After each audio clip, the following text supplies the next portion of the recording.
The human who saved the throne smoke rose from the burning ground. The alien sky was dark red, filled with screams and fire. Ships exploded in the distance. Bodies lay still on the battlefield. The war between the Xelyrians and the rebel forces had reached its bloodiest moment.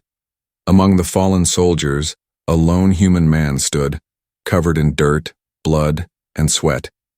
His name was Dane Carter, a former Earth soldier who now worked as a freelance mercenary.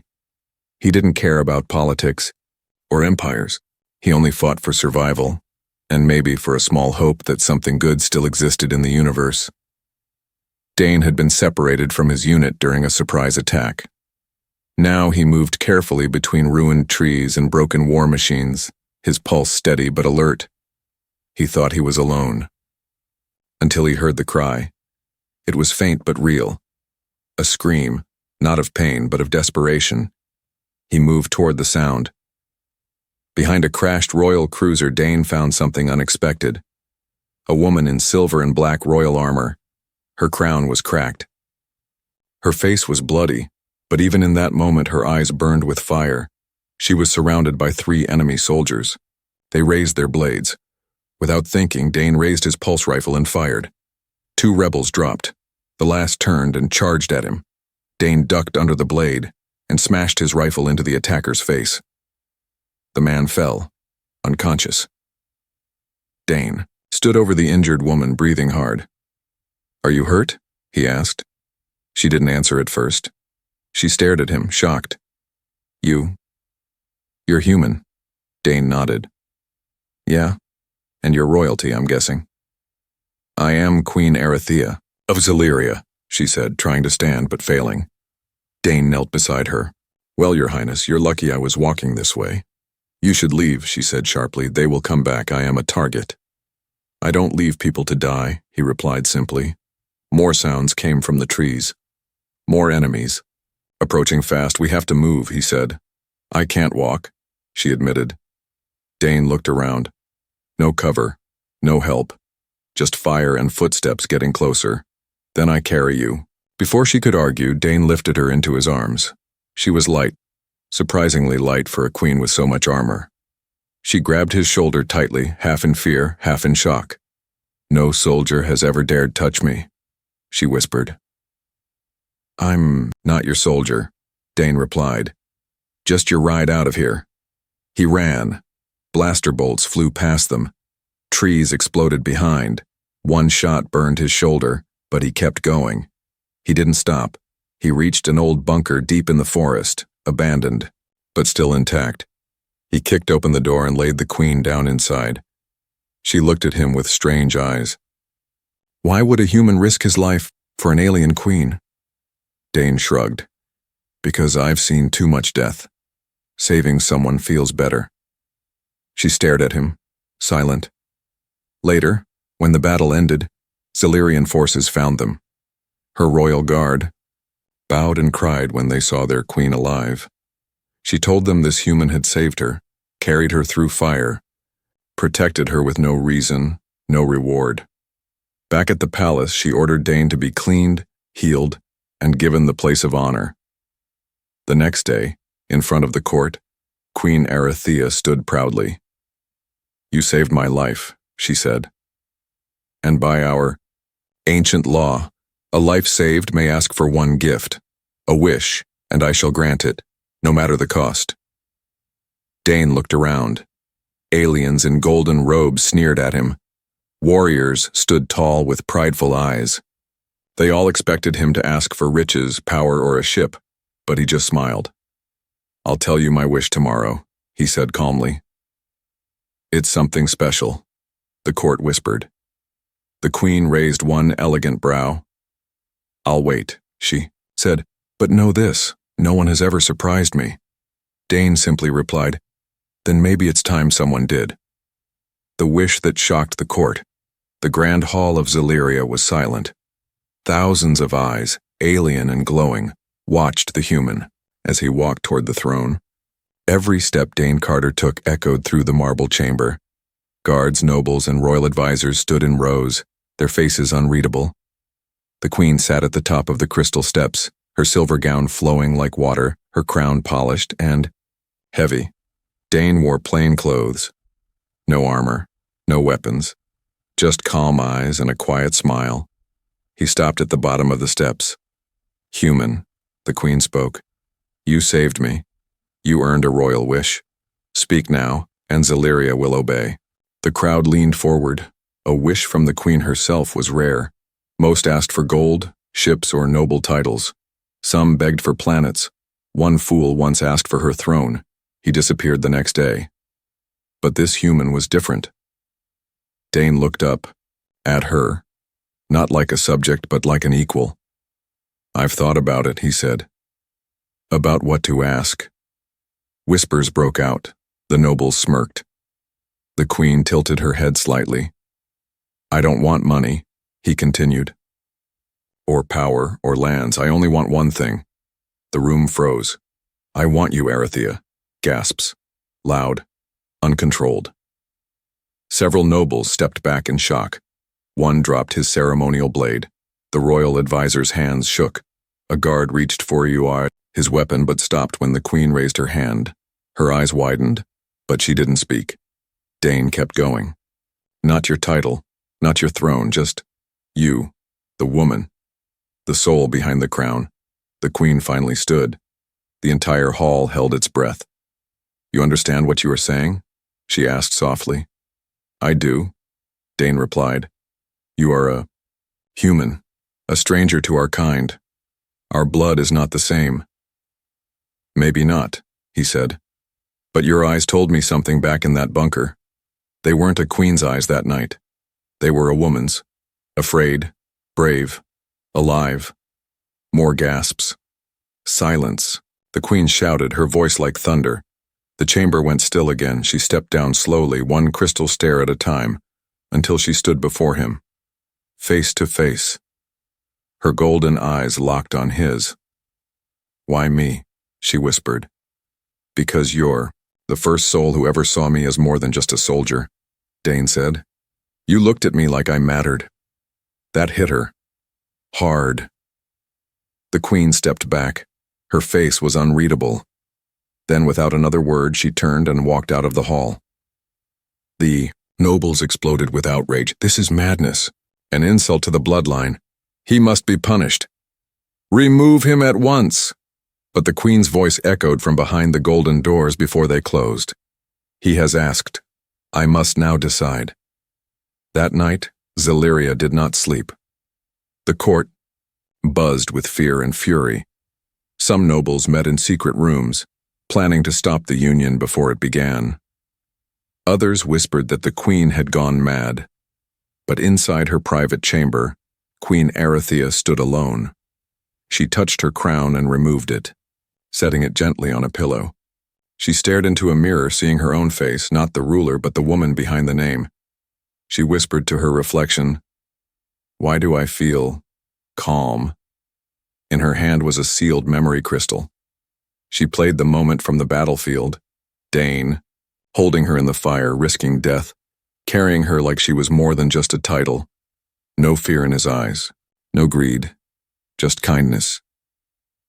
The Queen sat down on the edge of her bed and closed her eyes. The truth hit her quietly. She had everything: power, respect, beauty. But no one had ever chosen her simply for being herself. Until now. Meanwhile, Dane sat, alone in a guarded guest room. He knew what he had asked was dangerous, but he meant it. He hadn't fallen for a queen. He had fallen for the fire in her eyes, the courage in her bones, the softness she tried to hide. He didn't want a throne. He just wanted her. The next day came. The Queen entered the court in silence. Everyone stood. No music, no cheers, just tension. She walked to the front and raised a single hand. "I have made my decision." The nobles leaned forward. The guards stood ready. She looked toward Dane. "I will not give you gold," she said. "I will not give you land. I will give you my answer tomorrow." Another pause. "And this time," she added, her voice softer, "it must be the truth." Dane simply nodded. So did she. The Queen's Dilemma. Queen Erythea sat alone beneath the glowing moons of Xelyria. The royal garden was quiet. No guards, no advisors, only silence and doubt. Flowers that bloomed only once every 100 years swayed around her. But her golden eyes were not on their beauty. They were lost in thought, trapped between duty and a promise. She could still hear his words, "I want you." No human had ever spoken to her like that. Not with desire, but with honesty. Not to the Queen of Xelyria, but to Erythea, the woman beneath the crown. She touched her own chest softly, as if afraid of what her heart was trying to say. Earlier that day, the royal council had stormed into her chambers. "You cannot even consider." "This, my queen," shouted Minister Vork. "He is human. He bleeds dirt, not starlight." "Tradition would be shattered," said another. "The clans will rebel." Erythea listened quietly. Then she asked just one question. "Has any Xelyrian male ever risked his life for me without a reward?" Silence followed. Not one had. They wanted her crown, her body, her power, but not her. As night deepened, she left the palace without a word. Wrapped in a simple cloak, she walked through the hidden hallways of the royal citadel, her steps silent. She reached a guarded door. The guard stepped aside without question. They knew better than to stop their queen. Inside the room, Dane Carter sat near the window, watching the twin moons. He turned. "Didn't expect you." "I didn't expect to come," she replied honestly. They stood in silence. "Why did you ask for me?" she asked again. This time without her crown, without royal voice, just a whisper. Dane stood. "Because I didn't come here looking for a throne. I came here, got thrown into a war, and ended up carrying a woman who didn't deserve to die." Erythea lowered her gaze. "I've had warriors bring me victory, I've had suitors write me poems, but you carried me through fire." "I didn't do it to win you," Dane said. "I did it because you looked at me like no one else ever had." The queen didn't respond, but her silence said more than words. Back in the council chamber, tension built like thunder. Some nobles gathered in shadows, preparing a silent rebellion. "If the queen accepts the human, she destroys our bloodline," whispered Lord Salan. "Then we make sure he disappears before she decides," muttered another. A plan was forming, quiet but deadly. They would kill the human before dawn, and the queen would never know. Meanwhile, Erythea stood at a balcony with Dane beside her. "You know this could end badly," she said. "I know," he replied. "If I choose you, they will hate me." "If you don't," Dane said softly, "you'll hate yourself." The queen looked at him, and in that moment a strange warm wind passed between them, something unspoken, ancient, not power, not duty, but connection. Later that night, Erythea returned to her chambers. She looked at her reflection in the mirror.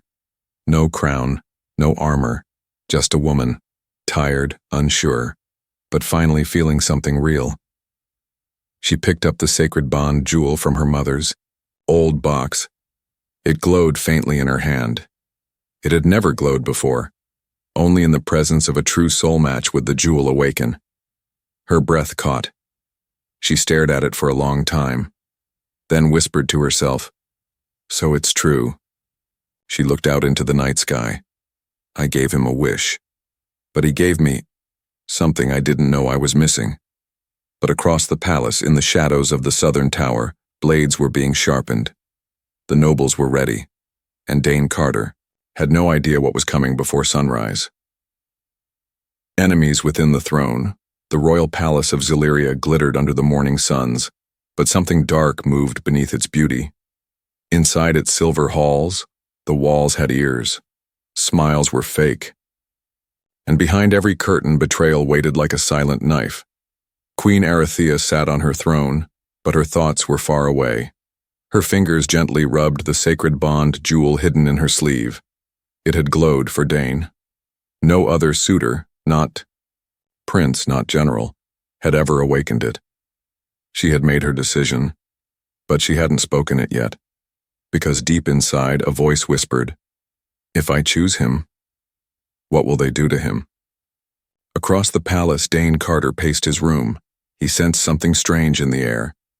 The guards were different, less friendly, more silent. He wasn't stupid. He had seen war, betrayal, and politics on Earth. This was no different. They didn't want him near the throne. They didn't want him near her.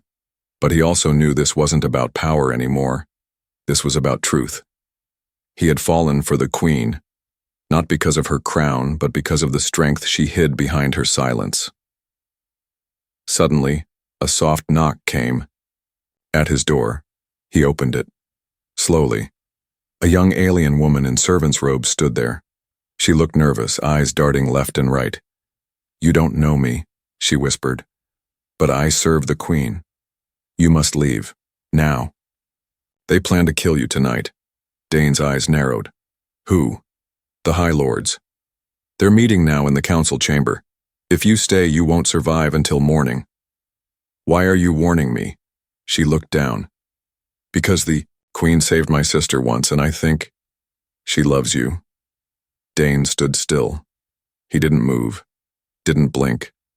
Finally, he asked, "Where's this meeting happening?" The girl's eyes widened. "You're not going to run?" He gave a half smile. "I don't run. I crash the party." In the lower tower chamber, 5 nobles stood around a round table lit by candlelight. Their robes were fine, their words sharp. "The Queen has lost her mind," spat Lord Ceylon. "If she bonds with a human, the people will riot." "Let them riot," said another. "Once the human is dead, she will be forced to choose again, someone from our blood." They raised their goblets in agreement, but then the doors slammed open. Dane Carter walked in, unarmed, calm. "Gentlemen," he said, "talking about me behind my back? That's rude." Gasps filled the room. One noble reached for his hidden blade, but Dane moved fast. He slammed the goblet from the table and flipped it into the man's face. Before they could act, he grabbed a chair leg and broke it in half, using it like a short club. He fought with no elegance, but with brutal skill. He didn't kill, but he made sure they'd never forget the fight. When guards finally arrived, they expected to arrest Dane. Instead, they found 5 noble lords bruised, groaning, and Dane standing quietly, hands raised. "Take me to the Queen," he said. Queen Erethia rushed into the council hall minutes later. When she saw Dane, surrounded by guards but standing proud, her heart skipped. "What happened?" "He walked into the nobles' secret meeting," said the captain, "and defended himself from what looks like an attempted execution." The Queen turned toward the bruised lords. "Is this true?" No one answered. She looked back at Dane. "Why didn't you escape when warned?" "Because I'm not here to run," he said. "I'm here because I meant what I said. I want you, not for power, not for glory, for you, even if it means death." She stared at him, and in front of all who watched, she walked down the steps. She removed the sacred bond jewel from her robe and held it high. "This jewel only glows in the presence of a true soul match," she said. "It has been cold for 1,000 years, until now." The jewel began to glow. Again, soft blue light filling the chamber. Gasps again, but this time they weren't of anger. They were of awe. Back in the corner, the servant girl smiled quietly. She whispered, "She chose him." And the future of Xelyria changed forever. The uprising begins. At first, there was only silence. Then came the roar. Outside the palace gates, the people of Xelyria filled the streets, thousands of them. Alien wings flapped, scaled hands held banners, horns howled across the sky. Their Queen had declared the unthinkable. She had accepted a human as her bonded partner. It spread like wildfire, and not everyone cheered. Some knelt in support, others raised weapons. The streets of the shining capital, once symbols of peace, were now boiling with tension. The high clans called it betrayal. The younger generation called it bravery. But one thing was certain: the world was changing. Inside the palace, Queen Erethia stood at the balcony above the crowd. Her face was calm, but her heart thundered in her chest. She held Dane's hand, firmly, not as a ruler, but as a woman standing for her truth. "I warned you," Dane said gently. "This could break your kingdom." Erythea glanced at him. "Sometimes you must break something to rebuild it stronger." They stood there as the crowd chanted. Some screamed her name with love, others with fury. Suddenly, a stone flew through the air and shattered against the palace shield. Guards tensed. Weapons were drawn. The queen raised her hand. "No blood," she ordered. "Not yet." That night, the palace buzzed with tension. One half of the royal army had declared loyalty to the queen. The other half, led by Commander Kairos, a noble warrior who had once asked for the queen's hand, had declared her unfit to rule. In the throne room, the queen gathered her most trusted advisors. "We are at a crossroads," she said. Minister Lorien, the only elder who supported her, spoke first. "The clans will not stand down. They believe Dane has bewitched you." Erythea frowned. "Love is not a spell. They will not believe that," Lorien said softly. "They are afraid of change." Another advisor spoke. "Kairos is mobilizing forces in the eastern city. He plans to march on the capital by dawn." Dane stepped forward. "I've fought in wars. If this turns into one, I'll stand by you." "You've already given me enough," she said quietly, but Dane shook his head. "Not yet. Not until they see what I really stand for." By midnight, the rebellion began. Commander Kairos arrived with an army of elite warriors, all in golden armor, flying banners of the old royal bloodlines. They surrounded the capital gates, demanding surrender. Inside, the queen's forces were outnumbered 2-1. Panic spread through the lower districts. Citizens hid. The skies rumbled with warships. The queen stood in the war chamber watching the city she loved shake under its own fear. Then Dane stepped beside her. "I want to speak to them," he said. "You'll be killed," a guard warned. "Maybe," he said, "or maybe they need to hear a human speak with a heart instead of a gun."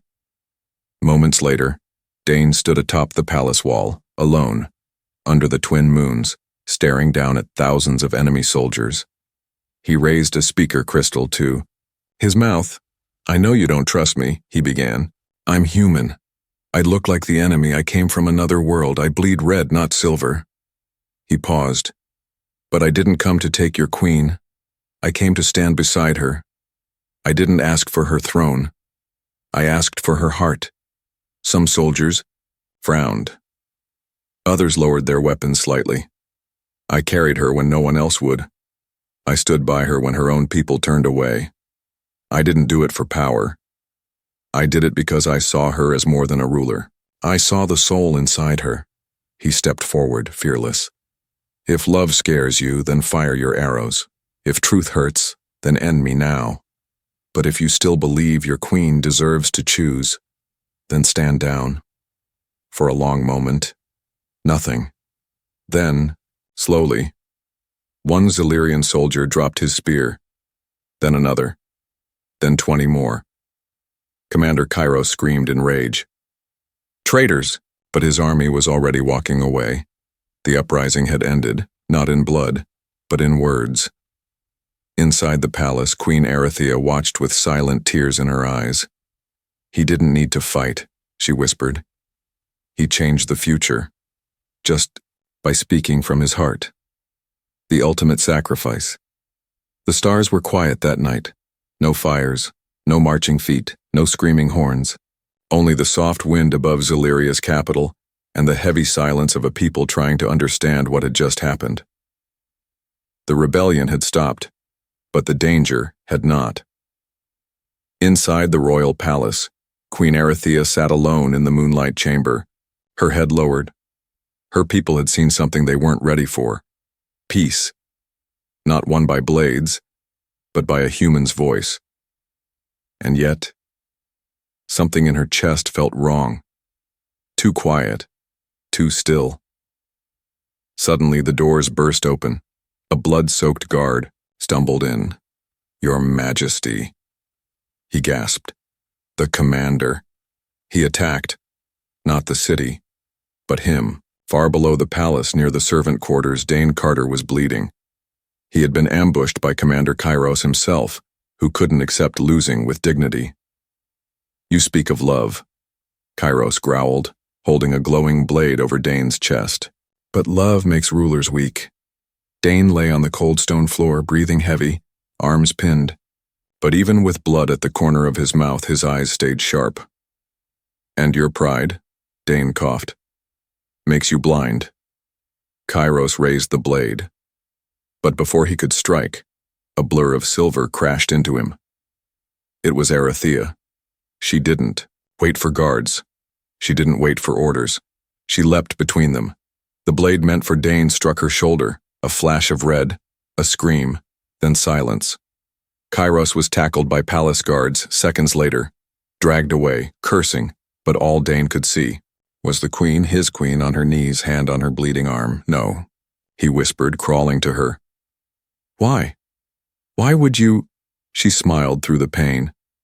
"You saved me once. I thought it was time I returned the favor. You should have let me take the hit," he said, voice cracking. She touched his face, gently. "If I let you die, I would lose more than a soldier. I'd lose the only man who ever saw me." For hours the palace healers worked. Dane sat outside her room, fists clenched, refusing to rest.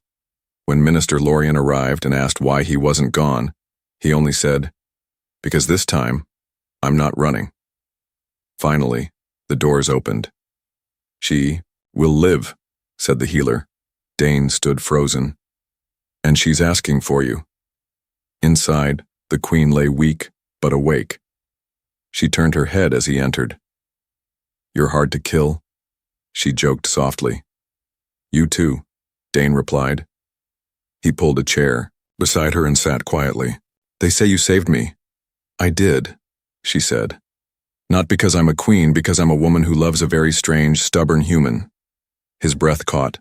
She looked at him, serious now. "This bond, it will not be easy.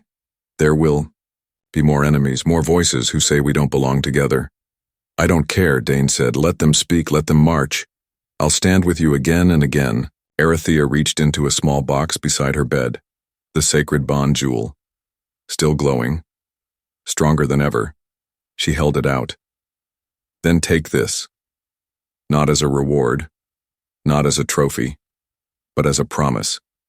Dane took it in his hand, and the moment he did, a bright light filled the room. The jewel, alive with energy, floated into the air and split. One half entered Aerithia's chest. The other entered his. The bond was sealed, forever. The next morning, the people awoke to see something never recorded in any history scroll. The Queen of Xelyria standing beside a human man, their hands joined, the sacred bond glowing softly between them. No crown, no guards, just truth and love. Her priceless reaction. The sun rose over Xelyria with golden light, but the true brightness came from something deeper, hope. For the first time in 1,000 years, the people saw their queen not behind walls, not high above them in a floating ship, but walking among them, hand in hand with the very human who had once been called a threat. Queen Aerithia's armor was gone.